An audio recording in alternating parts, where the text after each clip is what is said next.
Shalom saudara-saudara yang dikasihi oleh Tuhan Yesus Kristus. Kita sungguh bersyukur saat Ia masih mengingatkan kita kebenarannya. Oleh karena itu, marilah meminta pertolongan daripada Dia. Bapa di dalam surga, berilah kami pengertian akan kebenaran-Mu dan kemampuan untuk hidup di dalam Engkau, sehingga kami bisa melakukan ketetapan-Mu. Dalam nama Yesus. Amin. Saudara yang terkasih, firman Tuhan hari ini diambil dari Mazmur pasal 119 ayat yang ke-112. Telah kucondongkan hatiku untuk melakukan ketetapan-ketetapan-Mu untuk selama-lamanya sampai saat terakhir.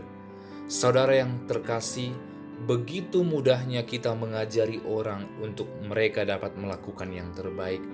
Tetapi saat hal itu diperhadapkan kepada kita, maka tentu sering sekali kita juga sulit untuk mengerjakannya. Bagi orang tua, sangat sulit untuk melakukan apa yang ia ajarkan. Bagi guru, sangat sulit untuk melakukan didikan yang telah ia berikan kepada anak-anaknya. Ini menjadi sebuah tantangan bagi setiap kita saat kita diminta menuntun orang lain. Namun firman Tuhan kali ini memberikan sebuah gambaran bahwa pemazmur pun pernah tidak condong kepada ketetapan Allah.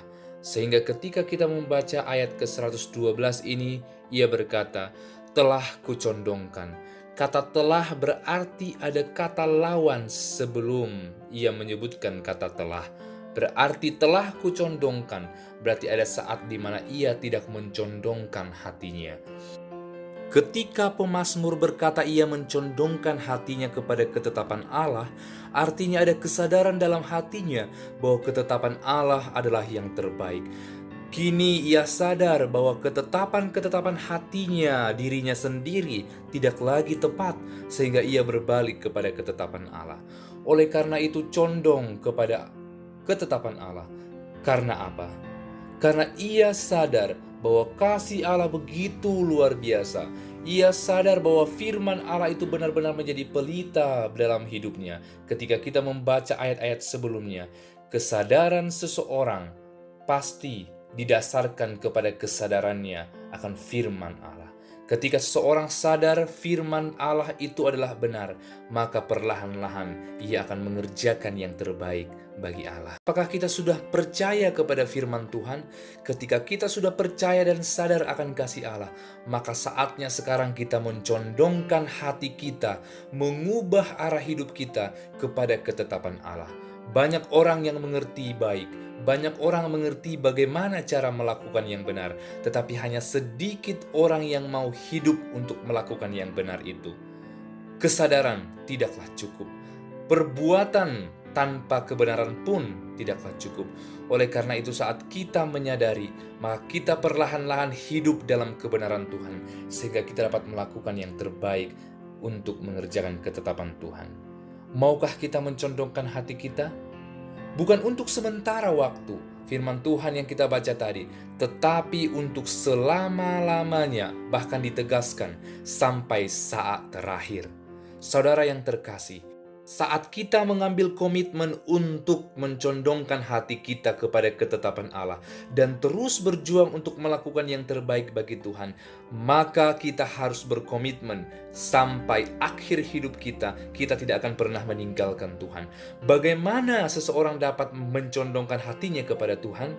Maka Kolose pasal yang kedua, ayat yang ke-6 mencatat bahwa kamu telah menerima Kristus Yesus, Tuhan kita. Karena itu hendaklah hidupmu tetap di dalam Dia. Saat kita memiliki iman yang sejati di dalam Kristus, maka Roh Kudus akan terus menuntun kita untuk mengerjakan dan melakukan ketetapan-ketetapan Allah. Maka pertanyaannya saat ini, apakah kita sungguh-sungguh hidup di dalam Yesus Kristus? Apakah kita sungguh-sungguh percaya akan kematian dan kebangkitannya? Apakah kita percaya terhadap penebusannya? Orang yang hidup di dalam Kristus pasti akan mencondongkan hatinya kepada ketetapan Allah. Oleh karena itu perlu bagi kita untuk mengerti apakah sesungguhnya kita sudah beriman kepada Dia dengan sungguh-sungguh. Sudahkah kita hidup dalam Kristus? Sudahkah kita hidup bagi Kristus? Dan sudahkah kita mengerjakan ketetapan Kristus? Firman Tuhan berkata, hiduplah dalam Kristus, maka perlahan-lahan Roh Kudus akan menuntun kita untuk melakukan ketetapannya selamanya.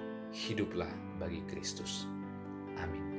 Tuhan, ajarlah kami untuk melakukan ketetapan-Mu, sehingga kami beroleh bijaksana dan hidup selama-lamanya bersama Kristus di dalam sukacita yang abadi. Amin.